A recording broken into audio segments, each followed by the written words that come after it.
Assembly ఎన్నికల్లో అధికార పార్టీతో పాటు ప్రధాన ప్రతిపక్ష పార్టీలను చిత్తుచిత్తుగా ఓడించాలని ప్రజాశాంతి పార్టీ అధ్యక్షుడు కేఏ పాల్ పిలుపునిచ్చారు. వేములవాడలో ప్రజాశాంతి అభ్యర్థి రమేష్ బాబుకు మద్దతుగా ప్రచారం చేశారు.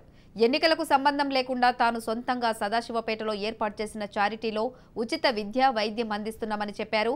పేద, బడుగు, బలహీన వర్గాలకు చెందిన వారు ఎవరికైనా చారిటీలో చేరొచ్చని అన్నారు. ఇండిపెండెంట్ గా పోటీ చేస్తున్న బర్రెలక్కకు మద్దతిస్తున్నామని, బర్రెలక్కను భారీ మెజారిటీతో గెలిపించాలని కేఏ పాల్ తెలిపారు.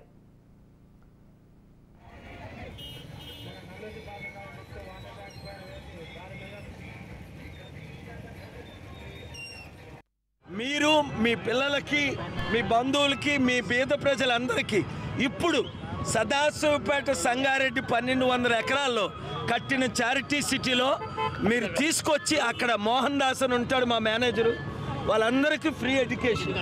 అది ఇప్పుడే ఎలక్షన్కి సంబంధం లేదు. ఉచిత విద్య, ఉచిత వైద్యం. నేను ఇక్కడికి ఎందుకు వచ్చానో చెప్తాను.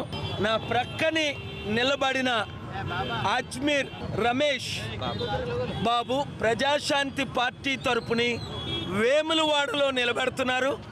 ఈ పనికిమాలిన గాడిదలు, ఈ ఎలక్షన్ కమిషన్ ఆర్ఓలు బుద్ధి బుర్ర లేకుండా చట్టానికి విరుద్ధంగా మనం అడిగిన రింగు గుర్తు మనకి ఇవ్వకుండా ఇక్కడ రమేష్ బాబుకి వాటర్ ట్యాంక్ ఇచ్చారు. అయినప్పటికీ సీరియల్ నెంబర్ 9 వాటర్ ట్యాంక్కి వేములవాడలో ఉన్న ప్రతి ఓటరు 100 మందికి 1000 మందికి చెప్పి రమేష్ బాబుని మీరు గెలిపించుకుంటే అసెంబ్లీలో అడుగు పెడతాడు. 6 నెలల్లో వేములవాడలో ఉచిత హాస్పిటలు, ఉచిత విద్య, ఉచిత వైద్యం, నిరుద్యోగులందరికీ కంపెనీలు పెట్టి ఉద్యోగాలు ఇచ్చి తీరుతాను. వేములవాడని అభివృద్ధి చేస్తాను. కుటుంబ పాలన కేసీఆర్ది మనకొద్దు, కుటుంబ పాలన కాంగ్రెస్ది మనకొద్దు. మన బడుగు బలహీన వర్గాలు ప్రజాశాంతి పార్టీనే మీరు గెలిపించుకోండి.